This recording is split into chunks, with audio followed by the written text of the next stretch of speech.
പത്തനംതിട്ട ജില്ലയിലെ സംവരണ മണ്ഡലമായ അടൂർ നിയോജക മണ്ഡലത്തിൽ സാംബവ സമുദായ അംഗങ്ങളെ പരിഗണിക്കണമെന്ന ആവശ്യവുമായി സംസ്ഥാന നേതൃത്വം രംഗത്ത്. മണ്ഡലത്തിൽ പരിചയസമ്പന്നരായ നിരവധി പേരുള്ളപ്പോൾ പുറത്തുനിന്ന് വരുന്നവർ പരാജയപ്പെടുന്നുമെന്നും നേതൃത്വം വ്യക്തമാക്കി. തിരഞ്ഞെടുപ്പിന്റെ വിജ്ഞാപനം വരാൻ ആഴ്ചകൾ മാത്രം ബാക്കി നിൽക്കെ പത്തനംതിട്ട മണ്ഡലത്തിൽ 5 മണ്ഡലങ്ങളിലും സ്ഥാനാർത്ഥികളുടെ ചർച്ച സജീവമായി പരിഗണിക്കുകയാണ്. പ്രത്യേകിച്ച് അടൂർ മണ്ഡലത്തിൽ സംവരണ മണ്ഡലമാണ് കഴിഞ്ഞ കുറേ വർഷമായി.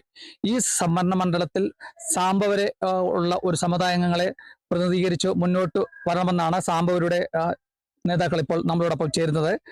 എങ്ങനെയാണ് നമുക്ക് ഈ സംവരണ മണ്ഡലത്തിൽ സാംബവർക്കുള്ള പ്രാതിനിധ്യമൊക്കെ നമുക്ക് ചോദിച്ചറിയാം. എങ്ങനെയാണ്? നമസ്കാരം. സാംബവ മഹാസഭയുടെ സംസ്ഥാന ജോയിന്റ് സെക്രട്ടറിമാരിൽ ഒരാളാണ് ഞാൻ.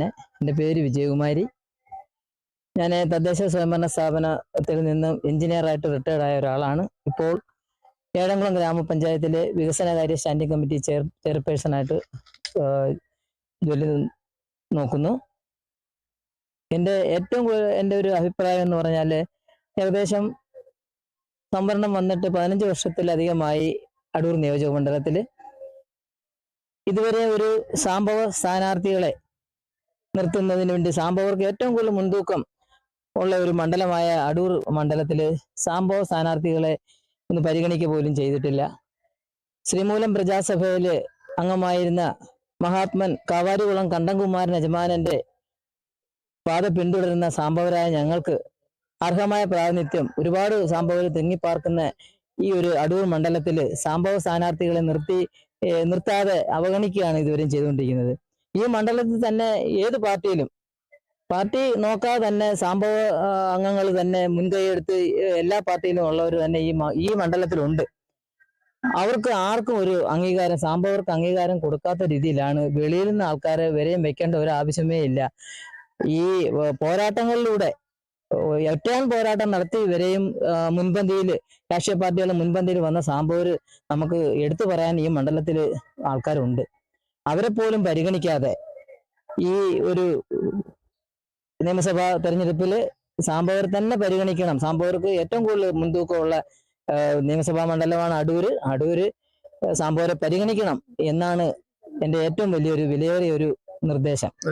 അപ്പൊ ഈ BJP ആയിക്കോട്ടെ, കോൺഗ്രസ് ആയിക്കോട്ടെ, CPM ആയിക്കോട്ടെ, ആരാണെങ്കിലും സാംബവർ തന്നെ, സാംബവർ ഈ ഏത് പാർട്ടിയിലും മികവ് പുലർത്തുന്ന സാംബവരാണ്. അത് കലയിലൂടെ ആണെങ്കിലും വിദ്യാഭ്യാസപരമായിട്ടാണെങ്കിലും. ഞാൻ പറഞ്ഞല്ലോ, ശ്രീമൂലം പ്രജാസഭയിൽ എൻ്റെ അംഗങ്ങൾക്ക് 56 സ്കൂളുകൾ, ഏകാധ്യാപക സ്കൂളുകൾ കൊടുത്ത ശ്രീമൂലം പ്രജാസഭയിലെ യജമാനായിട്ടുള്ള ശ്രീ കാവാരികുളം കണ്ടംകുമാരൻ യജമാനന്റെ പിതൃക്കളാണ്, അവർക്കുള്ള പിൻഗാമികളാണ് ഞങ്ങൾക്ക് പോലും ഒരു അർഹമായ സ്ഥാനം അന്നേ കാലത്ത് കിട്ടിയിട്ടുള്ള ഇതിൽ സാംബവർക്ക് ഒരു അർഹമായ ഒരു സ്ഥാനം ഇവിടെ കിട്ടിയിട്ടില്ല. പ്രത്യേകിച്ച് ഈ ജില്ലയിലെ വിവിധ നഗരസഭകളിൽ സാംബവരായിട്ടുള്ള ഒത്തിരി പേരുണ്ട്.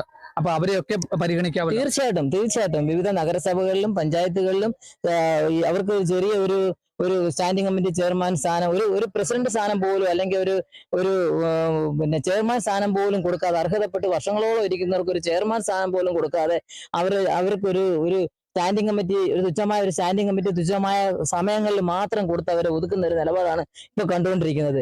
ഞങ്ങളുടെ ആൾക്കാർ വിദ്യാഭ്യാസപരമായിട്ട് നല്ല രീതിയിൽ, വിദ്യാഭ്യാസപരമായിട്ടും സാമൂഹികപരമായിട്ടും സാമ്പത്തികപരമായിട്ടും നല്ല രീതിയിലുള്ളവരെ അവരെയൊക്കെ ഇങ്ങനെ പാടെ അവഗണിക്കുന്ന, പ്രത്യേകിച്ച് ഈ സമുദായത്തിനെ പാടെ അവഗണിക്കുന്ന ഒരു നിലപാടാണ് ഈ വിവിധ രാഷ്ട്രീയ പാർട്ടികൾ ചെയ്തിരിക്കുന്നത്. അതുകൊണ്ട് എനിക്ക് പറയാനുള്ളത്, രാഷ്ട്രീയം ഒന്നും നോക്കുന്നില്ല. സാംബവ സമുദായ അംഗങ്ങളെ ഇതില് വെളിയിൽ നിന്ന് ആളിനെ കൊണ്ടുവന്നിരുന്നതിനേക്കാളും നല്ല ഇവിടെ തന്നെ നല്ല പ്രവർത്തിച്ച് പാരമ്പര്യമുള്ളവർ ഈ അടൂർ മണ്ഡലത്തിൽ തന്നെ ഉണ്ട്, പത്തനംതിട്ട ജില്ലയിൽ തന്നെ ഉണ്ട്.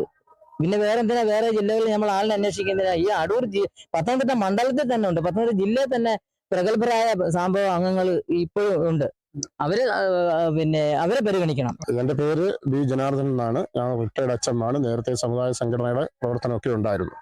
അപ്പൊ ഈ അടൂർ മണ്ഡലത്തിലെ ഇപ്പം വിജയകുമാരി ചേച്ചി പറഞ്ഞതുപോലെ തന്നെ അതിനെ തുടർന്ന് പറഞ്ഞു കഴിഞ്ഞാൽ, ഈ നേതാക്കന്മാർക്ക് പലർക്കും, ഏത് രാഷ്ട്രീയ കക്ഷിയിലെ നേതാക്കന്മാരായാലും, അവരൊരു മണ്ഡലത്തിലൊരു സ്ഥാനാർത്ഥിയെ പരിഗണിക്കുമ്പോൾ അവിടുത്തെ സമുദായം എങ്ങനെയാണ് ആ മണ്ഡലത്തിലെ സമുദായം ഉള്ളത്, അല്ലെങ്കിൽ എത്ര % ഉണ്ട്, അല്ലെങ്കിൽ സാംബവർ എത്രയുണ്ട്, സിദ്ധനർ എത്രയുണ്ട്, KPMS എത്രയുണ്ട്, ഇത് നോക്കിയിട്ടല്ല അവര് സ്ഥാനാർത്ഥികളെ പരിഗണിക്കുന്നത്. ഇപ്പൊ പത്തനംതിട്ട ജില്ലയിലെ അടൂർ മണ്ഡലത്തിനെ സംബന്ധിച്ച് പറയുവാണെങ്കിൽ സാംബവർ ഏറ്റവും കൂടുതലുള്ള ഒരു 20-25 വർഷമായിട്ട് സാംബവർ ഏറ്റവും കൂടുതലുള്ള ഒരു മണ്ഡലമാണ് അടൂർ നിയോജക മണ്ഡലം എന്ന് പറയുന്നത്, അടൂർ കോൺസ്റ്റിറ്റ്യുവൻസി എന്ന് പറയുന്നത്. ഇവിടെ 10-15 വർഷമായിട്ട് വളരെ ന്യൂനപക്ഷ വിഭാഗത്തിലുള്ള പുറത്തുനിന്നുള്ള സ്ഥാനാർത്ഥികളെ വെച്ചാണ് ഏത് രാഷ്ട്രീയ പാർട്ടി LDF ആയാലും UDF ആയാലും BJP ആയാലും അവർ നിർത്തുന്നത്. ഈ മണ്ഡലത്തിലുള്ള അല്ലെങ്കിൽ ഇവിടെ കേരളത്തിലെ ഏറ്റവും കൂടുതൽ സാംബവർ തിങ്ങിപ്പാർക്കുന്ന അടൂർ മണ്ഡലത്തിൽ ധാരാളം സാംബവർ, വിദ്യാസമ്പന്നരായ സാംബവർ ഒരുപാട് പേരുണ്ട്. രാഷ്ട്രീയത്തിൽ പ്രവർത്തിക്കുന്നവരുണ്ട്, സമുദായത്തിൽ പ്രവർത്തിക്കുന്നവരുണ്ട്, പൊതുരംഗത്ത് നിൽക്കുന്നവരുണ്ട്. വിദ്യാസമ്പന്നരായ ധാരാളം ആൾക്കാരുള്ളപ്പോൾ ഈ രാഷ്ട്രീയ കക്ഷികൾ അത് പരിഗണിക്കാതെ ചില നേതാക്കന്മാർ പറയുന്നതനുസരിച്ച് അല്ലെങ്കിൽ പ്രൊജക്ട് ചെയ്യപ്പെടുന്ന ചില നേതാക്കന്മാർ, ഉദാഹരണത്തിന് KPMS എന്ന് പറയുന്ന ഒരു സംഘടന നമുക്കറിയാം, കേരളത്തിലെ 3ാം സ്ഥാനത്താണ് അവർ.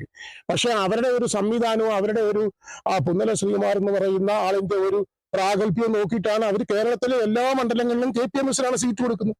പക്ഷെ KPMS-ന് സീറ്റ് കൊടുക്കുമ്പോൾ ആ മണ്ഡലത്തിൽ ഒന്നുകിൽ സിദ്ധനാരായിരിക്കും കൂടുതൽ അല്ലെങ്കിൽ സാംബവരായിരിക്കും കൂടുതൽ. പക്ഷെ നേതാക്കന്മാർ വിചാരിക്കുന്നത് ഇവരാണ് പട്ടികജാതി, KPMS ആണ് പട്ടികജാതി. അത് തെറ്റാണ്. ശരിക്കും പഠനം നടത്തി കഴിഞ്ഞാല് കേരളത്തിൽ മുൻപന്തി നിൽക്കുന്നത് സിദ്ധനരും സാംബവരുമാണ്. പിന്നെ KPMS എന്ന് പറയുന്നത് അതിന് പുറകിൽ നിൽക്കുന്ന ഒരു സംഘടനയാണ്. പക്ഷെ ഇത് മനസ്സിലാക്കുന്നില്ല. കഴിഞ്ഞ പ്രാവശ്യം തന്നെ 14 സീറ്റുള്ളിടത്ത് 2 സീറ്റാണ് UDF ജയിച്ചത്. ബാക്കി 12 സീറ്റിലും LDF-ന്റെ റിസർവേഷൻ സീറ്റിലും LDF-ന്റെ അംഗങ്ങളാണ്. കുറെയൊക്കെ അവര് നോക്കുന്നുണ്ട്. പക്ഷെ UDF-നെ സംബന്ധിച്ചിടത്തോളം നമ്മുടെ നേതാക്കന്മാര്, ഞാൻ UDF-ന്റെ ഒരാളാണ്, അതിന്റെ സംസ്ഥാന തലത്തിൽ പ്രവർത്തിച്ചിട്ടുള്ള ആളാണ്. പക്ഷെ അവർ പലപ്പോഴും ഇത് നോക്കുന്നില്ല. ആരെങ്കിലും ഒക്കെ പറയുന്നത് കേട്ടുകൊണ്ട് എവിടെന്നെങ്കിലും ഒരു സ്ഥാനാർത്ഥിയെ കൊണ്ടുവന്ന് പ്രൊജക്ട് ചെയ്ത് അവസാനം തോക്കുന്ന ഒരു സിറ്റുവേഷനാണ് വരുന്നത്. ഇനിയായാലും തുടർന്ന് അടൂർ മണ്ഡലത്തിനെ കുറിച്ച് പറയുമ്പോൾ ഈ പ്രാവശ്യം അങ്ങനെ ഒരു തെരഞ്ഞെടുപ്പ് ഉണ്ടായാൽ അല്ലെങ്കിൽ അങ്ങനെ ഒരു നോമിനേഷൻ വന്നു കഴിഞ്ഞാൽ അത് ശക്തമായ അതിനൊരു പ്രതികരണം ഈ അടൂർ മണ്ഡലത്തിൽ ഉണ്ടാവും. അത് മുൻകൂട്ടി നമ്മൾ പറയുകയാണ്. ഇത് എന്റെ അഭിപ്രായമല്ല, ഈ മണ്ഡലത്തിലെ സാംബവരായിട്ടുള്ള ദളിത് വിഭാഗത്തിലും SC വിഭാഗത്തിലുമുള്ള സാംബവരുടെ ഒരു അഭിപ്രായമാണ് ഞാൻ പറയുന്നത്. ഉറപ്പായിട്ടും ഇത് പരിഗണിച്ചുകൊണ്ട് ഈ മണ്ഡലത്തിൽ നിന്നുള്ള ഒരു സാംബവന് ഇവിടെ സ്ഥാനാർത്ഥിത്വം കൊടുക്കണം എന്നാണ് എന്റെ ഒരു അഭിപ്രായം. അങ്ങനെ പോസ്റ്റർ വിവാദം പത്തനംതിട്ടയിൽ കത്തിപ്പടരുന്ന വേളയിലാണ് അടൂർ സംവരണ മണ്ഡലത്തിൽ സാംബവർ സ്ഥാനാർത്ഥികൾ തന്നെ വേണമെന്നുള്ള ആവശ്യവുമായി സംഘടനയുടെ നേതാക്കൾ നമ്മളോടൊപ്പം പറഞ്ഞിട്ടുള്ളത്. BJP ആയിക്കോട്ടെ, CPM ആയിക്കോട്ടെ, കോൺഗ്രസ് ആയിക്കോട്ടെ, സാംബവരെ തന്നെ അടൂർ മണ്ഡലത്തിൽ നിർത്തണമെന്നാണ് ഈ സംഘടന നേതാക്കളുടെ ആവശ്യം. അങ്ങനെ സാംബവരില്ലെങ്കിൽ അത് വോട്ടിലൂടെ അതിന്റെ തിരിച്ചടി പ്രതിഫലിപ്പിക്കുമെന്നാണ് അവർ മുന്നറിയിപ്പും നൽകിയിട്ടുള്ളത്. കേരള വിഷൻ ന്യൂസിന് വേണ്ടി ക്യാമറ പേഴ്സൺ പ്രദീപ് അങ്ങാടിക്കൊപ്പം പ്രസാദം ജെ, പത്തനംതിട്ട.